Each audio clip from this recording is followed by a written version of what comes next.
Hey everyone, this is Adrian from my channel Random Drop. If you like our content, make sure to subscribe. We're more than halfway to 1,000 subscribers. From there, this channel's quality and content can grow quite significantly, and I hope that you stick around. But anyway, let's get back to the video. The next day is the day of Terada's funeral. While there, Daigo and Kiryu update Chairwoman Dojima on their findings. She fears there will be no avoiding bloodshed if the Jingweon and Go-Ryu clan are truly working together. Their first priority is to find Chairman Goda and establish an alliance, tying the Go-Ryu clan's hands. While talking, there's a commotion outside. Daigo and Kiryu run outside to check it out, only to find Go-Ryu men causing a scene. After the first wave of men are beaten, more cars arrive, but this time carrying Ryuji Goda, dressed in traditional garb, claiming he is here to pay his respects to Terada, as he did right by him when he was a kid. Daigo, furious, attacks Ryuji, claiming Terada is only gone because he killed him. But the Dragon of Kansai quickly beats him down. He says he is truly here to offer incense, but it's clear he's not wanted around. So as condolences, he has his men drop a mountain of money at his feet, continuing to taunt the Tojo clan how broken down they are and in need of help due to last year's events. Chairwoman Dojima chastises Ryuji, saying he isn't man enough to be the 6th Omi chairman. If she were his parent, she would be crying out of shame for her son. When your flesh and blood is rotten, all a parent feels is unrelenting shame. In that moment, Ryuji reveals him and his father are not flesh and blood. He believes there is no parental love between the two. Their only mutual feeling is hate. Before leaving, Ryuji warns Kiryu that he's giving him 3 days to mourn the dead. After that, it's time for their rematch. He claims it's going to rain blood over Kamurocho, but he also wonders what Sengoku's been planning. As of late, Sengoku has continued to harass Kiryu and his loved ones throughout this ordeal, even getting local Kamurocho citizens involved to hunt him down. He has been a constant force biting at his heels. After the funeral, Kiryu meets with Kaoru to figure out what exactly Sengoku's been up to. That night, a swarm of helicopters hover over Kamurocho, and Sengoku's men roam the streets. But unfortunately, they run into the mad dog of Shimano, ready to protect his Kiryu-chan. The pair find Majima badly wounded after, as he describes, smearing Sengoku's girls. Majima urges Kiryu to head back to the Tojo HQ, as all these men roaming the streets and helicopters in the air were a ploy to get him away from it. Tojo HQ is currently in danger of enemy attack. He learned that Shindo, the Nishikiyama family patriarch, is working for Sengoku and betrayed the Tojo clan. While Kiryu heads back to the headquarters, Kaoru volunteers to take care of Majima. At the Tojo clan headquarters, Shindo has taken the chairwoman and other members hostage. When Kiryu arrives, he reveals to him that the Tojo clan's HQ wasn't Sengoku's only target, but also the other Tojo clan officers. カムロ町に戦国組の兵隊が現れたそうだが、今日は5代目の葬儀だ。絶対に挑発に乗るんじゃねえと下の連中に言っておけ。はい。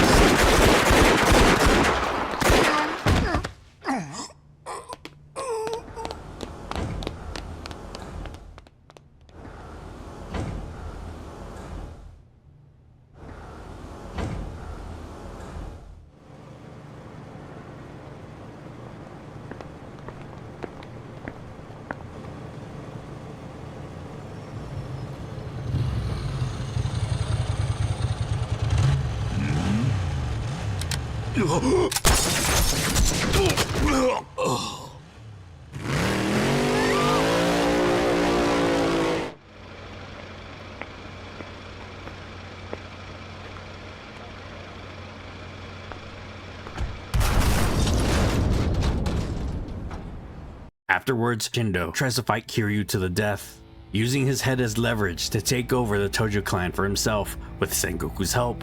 But the Dragon of Dojima is fierce and beats down the Nishikiyama family patriarch. Chairwoman Dojima is merciful and tells Shiro to leave, cutting all ties with his family. But he doesn't give up and pulls a gun on the chairwoman. But Daigo quickly picks up another gun off the ground and kills Shindo. The chairwoman feels shame. An outside threat is a visible danger, but those from within, you'll never see coming. She announces to the remaining families that there will be no mercy for any Omi men in Kamurocho. They must leave their city. Next, we cut to Date investigating some old case files on the Jingweon Mafia. It's revealed to him by Kawara that the case originally belonged to him and Kawara's superior, Besho. Date asks if that's why he's on the case now. He says he heard through the grapevine Foreign Affairs was tracking the Mafia again and volunteered. He simply says he owes them for that case. He then drops his police badge on the table and says his job here is done. The rest is up to you. Leaving the room and ignoring Date's further questioning. Date then meets up with Kiryu and Kaoru and updates them on what he found. The report stated Besho picked up on the Dojima plan to wipe out the Jingweon Mafia and looked the other way, believing having one faction win the area would be the best overall outcome. Kaoru is furious and feels lied to, as Besho never told her he used to work in Kamurocho or his connection to the Jingweon. The next day they go to Osaka PD to confront Besho, and he admits he was part of the case, but knows only what happened then, not now, claiming he didn't want to give off classified intel if the Jingweon didn't end up being involved with recent events. Kaoru pressures her boss and tells them what does he know, asking if he has any idea why this wiped out mafia is suddenly back. He admits from what he knows that Jingweon Mafia was a 36-man operation, but only 33 bodies were found that night. There were 3 survivors, and Besho knows about one, a man now going by the name Mirai. After giving them his location, Besho tells Sayama her protective custody job ends today. If the Jingweon are involved, it is now too dangerous. This is not just another Yakuza hunt. Terrified by the things he's seen, how the Jingweon treat their people and others, Sayama, furious, storms out of the office, and Besho asks that Kiryu look after her and bows. After taking out some frustration on street thugs, Sayama asks Kiryu if he's free tonight, and the two spend some time together in the city. いい場所だな。ああ、ここいいでしょう。今日付き合ってもらったお礼や。本当はうちしか知らん秘密の場所やねんけど、今日は特別に教えてあげるわ。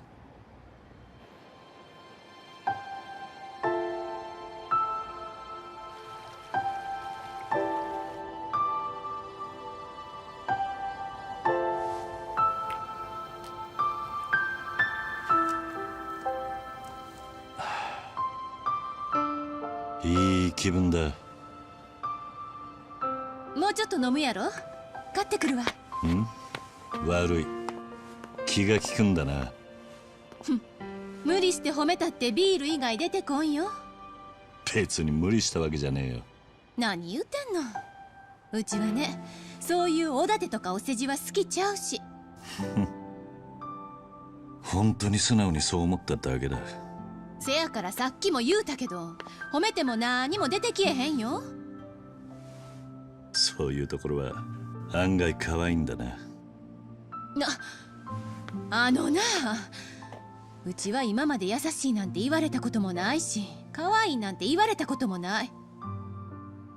男勝りで現場でもうちが乗り込んだらみんな引いてるわ。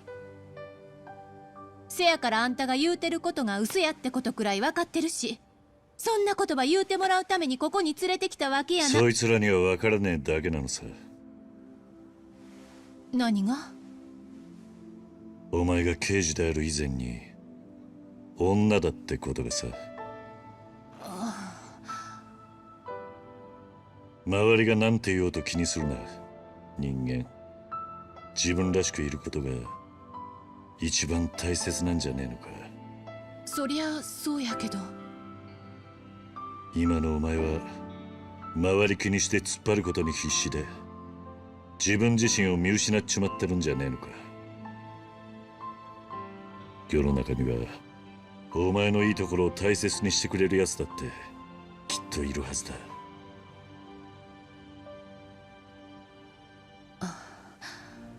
あんたって不思議な人やね。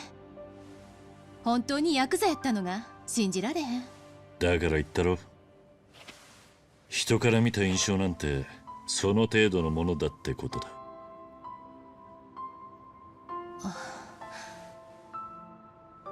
酔っ払ったんだろう。帰るか。そうやね。俺はもうちょっとここで星を見てるよ。じゃあうちも。明日は生き残りの男と会わなきゃいけないんだろう。今日はしっかり休め。それに俺は逃げも隠れもしねえよ。そういうことやなくて。今夜は俺に借りがあるはずだろう。素直に言うことを聞け。そう、わかった。じゃあ今日はママのところに行くわ。葵か。じゃあ明日の朝10時、橋の上で待ってるわ。わかった。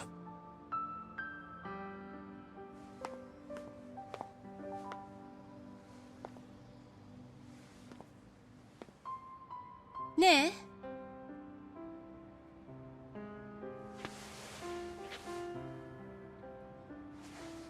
ありがとう。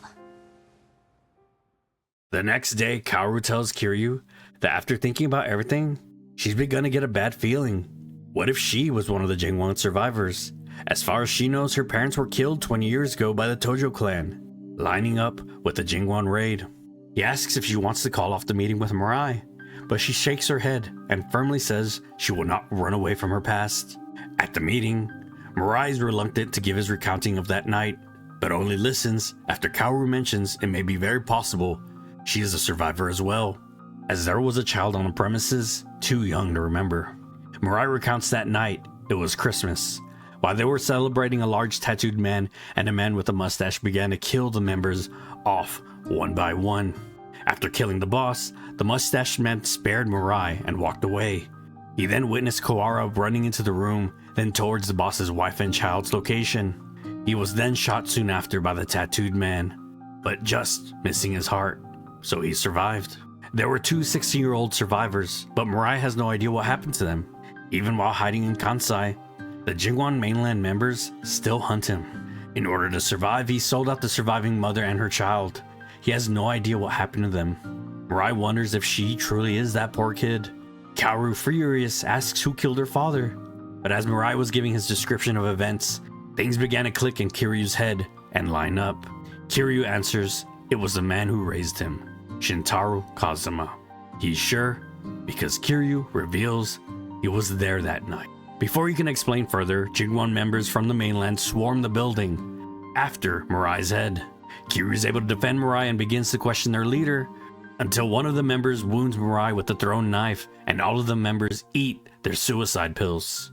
Mirai apologizes and says he should have died that night, as he had no right to live a normal life after ruining so many others. You can't beat fate. He tells Kaoru he will tell her mother on the other side that she has grown right and strong, accepting his death and plunging the knife further into his stomach. Filled with conflicted emotions, Kaoru storms out of the building and Kiryu follows. Outside, he asks for her to hear him out. Every Christmas, Kazuma would visit Kiryu's orphanage, but for some reason, they had not seen him all day. So he headed out to the Dojima offices to check in on him, worried. Kazuma coldly shoved Kiryu away and told him, "Not today. Go home." Kiryu knew him to be a kind man, but something was different, so he followed. Shintaro Kazuma planned to let the Jingweon members live, giving their boss the option to leave out back and never return to the city. Kiryu witnessed this exchange, but could not hear what they were talking about. Believing Kazuma was in danger, Kiryu rushed at the Jingweon boss with a blunt weapon, and Kazuma fired before Kiryu got himself killed. Now with the option of a peaceful resolution thrown out the window, Kazuma continued with his orders in silence. Kiryu didn't pull the trigger, but he believes he killed Kaoru's father after all. Kaoru silently steps up and begins to walk away, but Kiryu asks if she isn't going to shoot him like she promised, as he told her he would make this right. But she yells at him to stop acting so tough, as if what he did would go away if she would take her revenge. Killing him would not make things fair. Nothing about life is so black and white. And then she continues to storm off. Kiryu doesn't move and gathers his thoughts in the rain.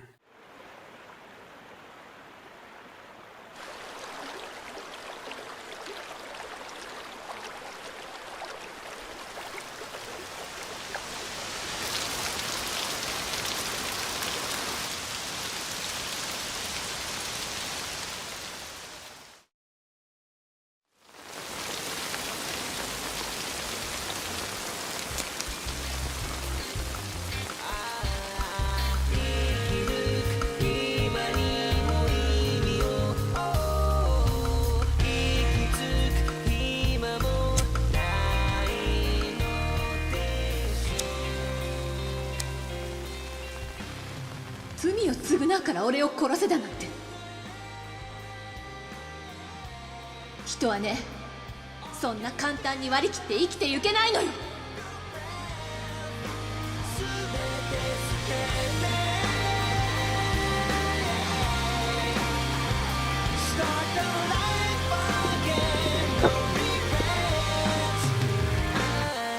すんません。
In Sengoku's office, the three officers vying for the chairman's seat have a meeting. Sengoku taunts Ryuji and claims he has the chairmanship in the bag. He reveals that he has kidnapped Haruka and plans to use her as bait for the Dragon of Dojima. Takashima scoffs at Sengoku's plan, saying it's definitely one that suits him. Ryuji seems disgusted and says he plans to take down Kiryu and the Tojo clan in his own way, then storms out of the room. We go back to Kiryu waking up in Mama's bar. He mentions he noticed Mama talking to Detective Kawara. She says he was checking in on Kaoru, but Kiryu's confused why he would be. Mama quickly changes the subject and says a note was found in his pocket.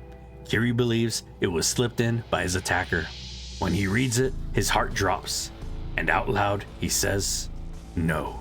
The letter says, "We have your precious child." Signed, Sengoku. Kiryu heads out and tracks Sengoku's location to Osaka Castle. He fiercely fights his way through waves of Sengoku's men up the castle, eventually making it to the top. There, Sengoku holds Haruka hostage and sicks his two pet tigers on to the Dragon of Dojima. But even though wounded, the Dragon of Dojima is unstoppable. He demands Haruka be given back, but Sengoku continues to scurry away, running to his office. But when he arrives, he finds Ryuji waiting for him. Ryuji apologizes to Kiryu for having to deal with Sengoku's games. He then cuts Sengoku across the chest, saying he's a man willing to do what it takes, same as him. But taking children hostage? That is a new low. Sengoku taunts Ryuji, saying he would be nothing without his father. And Ryuji then stabs him and kicks him off the top of Osaka Castle. Afterwards, he picks up Haruka and hands her back over. He tells Kiryu the day after tomorrow they will be coming at Kamurocho with everything they've got. He then leaves the area. Kiryu goes to Haruka and apologizes for letting something like this happen to her again, and she shakes her head. Kiryu then falls to the floor in pain, and Kaoru rushes into the room and says he's most likely reopened his wounds. She followed him after Mama told her about the note, and tells Haruka she's glad she's okay. Kaoru and Haruka carry Kiryu back to Mama's bar, chastising him that he's always acting so tough. At the bar, Mama left a note for Kaoru. It says, "Your father is still alive. Don't blame Kiryu." Kaoru is worried and wonders why Mama is suddenly leaving her notes and disappearing. While she looks for Mama, Kiryu takes Haruka around to explore the city, and when they return, he's contacted by Kurohashi, the Tokyo PD Foreign Affairs officer.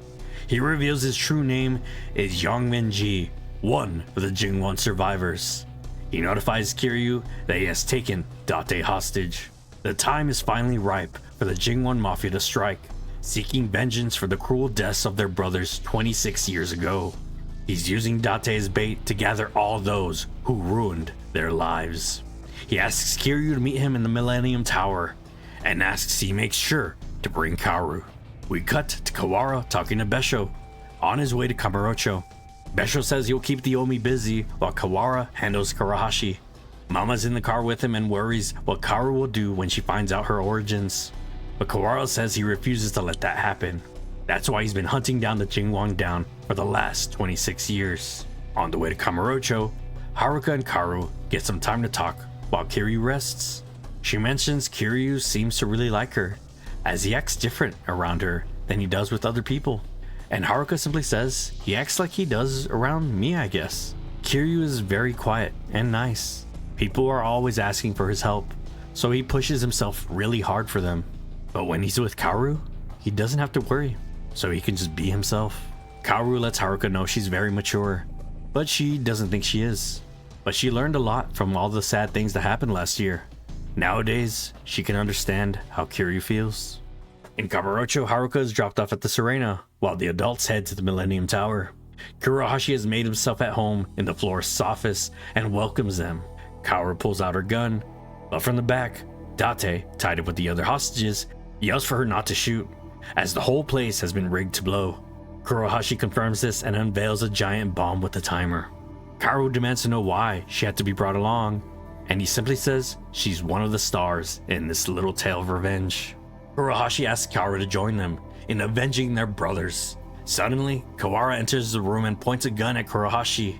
He then explains that he had marked him since the day he took Japanese citizenship and joined the force, even following him all the way to foreign affairs, hoping he would leave the creed behind.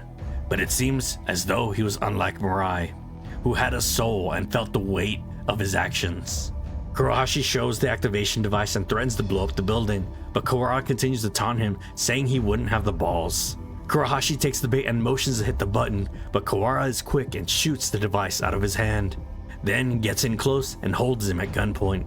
Kawara tells him with Mirai dead, once he takes care of him, all that will be left is Daijin, and this will be all over.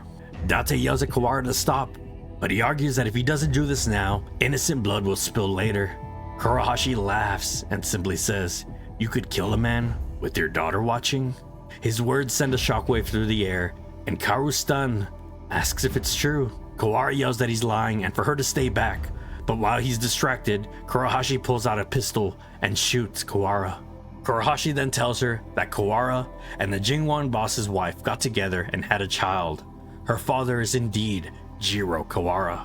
Kurahashi then continues to fire several more shots into the old detective. He then angrily yells the only thing that has kept him going these past 26 years was his revenge against Kawara for slaughtering his brothers that came over from the mainland. Kaoru then steps in the way to protect Kawara. While distracted, Kiryu rushes Kurahashi and Kaoru disarms the other Jingweon members in the room. Kiryu tells him since Kazuma can't do it himself, they have to deal with him, and more Jingweon members enter the room and a brawl breaks out. Kiryu takes the Mafia members out and rushes to release the hostages, while Kaoru holds Kurahashi at gunpoint. But he has another gun and fires at Kaoru. Kawara jumps in the way at the last moment, taking the bullet for her, and helps Kaoru finish off Kurahashi. Kaoru then thanks him for saving her, and he says, at least once in his life, he was able to act like a father. He explains that out of respect for her mother's wishes, Kawara never let her know he was her father. He met her mother on the night of the raid. Knowing she would be in danger in Kamurocho, he and Besho snuck her down to Kansai. Kawara checked in on her 6 months later, and she was in a terrible state, falling apart at the seams. Kaoru asks what happened to that child, and he simply says she gave him up through her tears. Kawara tried to help her build a new life. Before he knew it, they were living together, and Kaoru was born. For his career, Kawara took up a post in Tokyo PD, planning to come back in a year. But while he was gone, she was murdered by the Jingweon men from the mainland. After that, Kawara hunted down every Jingweon man still in Japan, becoming Kawara the Killer. He wanted revenge, but also to erase Kaoru's past. Mama explains further that her mother wanted Kaoru to be free of the curse of her past, handing over her daughter before she died, as Mama had no connection to the Jingweon Mafia, and Kawara kept his distance, so it stayed that way. Before passing, Kawara tells Kaoru that her blood isn't Jingweon blood, but kind hardworking, and strong, like her mother's. He reminisces about the times he held her tiny hands and she would laugh. He asks, for him and for her mother, she find happiness. 俺の指を掴んで笑っていた時はちっちゃな手だったのに俺と母さんの分まで幸せになるんだぞ。お父さん、ありがとうな。